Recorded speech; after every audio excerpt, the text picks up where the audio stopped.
মিয়াজনীৰ কথা কৈছো, তাই অসমতে থাকি অসমীয়া বিষয়ে ইমান বেছি বেয়াকে ক'বলৈ সাহস ক'ত পালে? হা, তহঁতৰ মিয়া জাতিটোৰ দৰে আমাৰ অসমীয়া জাতিটো লেতেৰা জাতি বুলি ভাবিছ নেকি? তহঁতৰ এগৰাকী মহিলাই 20-25টাকে সন্তান জন্ম দিব পাৰে, কিন্তু আমি অসমীয়া জাতিটোৱে কিন্তু তেনেকুৱা লেতেৰা কাম কৰিবলৈ যোৱা নাই।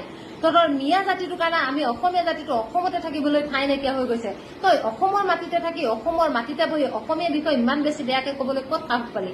তহঁতক ইমান কুকুৰৰ খেদন দিছে, তথাপিতো তহঁতৰ লাজ নাই। ঘূৰি ঘূৰি আকৌ এই অসমখনলৈকে ঘূৰি আহিছ, তাৰপিছত কি কৈছ? আমাৰ অসমীয়া হৈ ইমান বেছি বেয়াকে ক'বলৈ সাহস ক'ত পালি? তোক মই যদি ওচৰত পাব লাগিছিলে, তোক কিন্তু মই চুলি এডালো নথওঁ, গোটেই চুলি চিঙি পাকপাত কৰিলোহেঁতেন। ময়ে নহয়, অসমত থকা অসমীয়া মহিলাই বা পুৰুষেই হওক, তোক যদি আজি ওচৰত পালাহেঁতেন নহয়, তোক কিন্তু চুলি এডালো নথয়। আৰু এবাৰ সকীয়াই দিছো, অসমীয়া বিষয়ে বেয়াকে কোৱাৰ আগত 100 বাৰ ভাবিবি। আমাৰ অসমীয়া জাতিটোক হাঁহিবলৈ নাহিবি। তহঁতৰ মিয়া জাতিটো লুঙি পিন্ধা জাতিৰ দৰে আমাৰ অসমীয়া জাতিটো নহয়, বুজি পালি? এই ডাইনীজনী আকৌ নতুনকৈ ওলাইছে মিয়াৰ বিষয়ে ক'বলৈ। এই ডাইনীজনীয়ে কৈ আছে অসমত থাকি অসমীয়াৰ বিষয়ে ইমান ডাঙৰ ডাঙৰ কথা ক'বলৈ সাহস ক'ত পাইছে?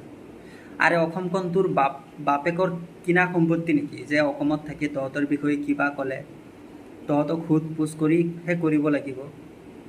তহঁতৰ পৰা পাৰ্মিশ্যন ল'ব লাগিব নেকি? তহঁতে বেয়া কাম কৰিবি আৰু সেইটোৰ বিষয়ে আমি ক'ব নোৱাৰিম নেকি? তহঁতক সুধি ল'ব লাগিব নেকি? আৰু কি কৈছ? মিয়াবিলাক লেতেৰা জাতি হয়।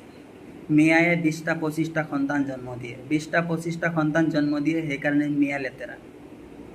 মিয়াৰ দম আছে, মিয়াৰ অকাত আছে 20টা-25টাকৈ সন্তান আদি জন্ম দিবলৈ। তহঁতৰ কিমান দম আছে দেখাচোন। তহঁতে হিজৰা নেকি?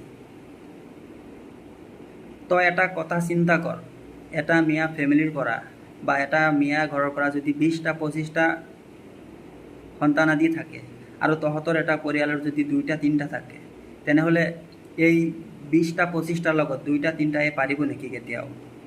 কেতিয়াও নোৱাৰে। সেইকাৰণে মিয়াই সন্তান আদি বেছিকৈ জন্ম দিয়ে, মিয়াৰ শক্তি বল বেছি হ'বলৈ। বুজি পাইছ? চালা পাগলী। আৰু কি কৈছ? মিয়াটো লুঙি পিন্ধা।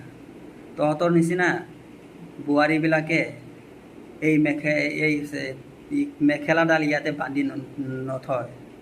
মিয়াবিলাক বোৰখা পিন্ধি থাকে, বোৰখাৰ ভিতৰত থাকে। তহঁতৰ নিচিনা নীলাজ নহয়।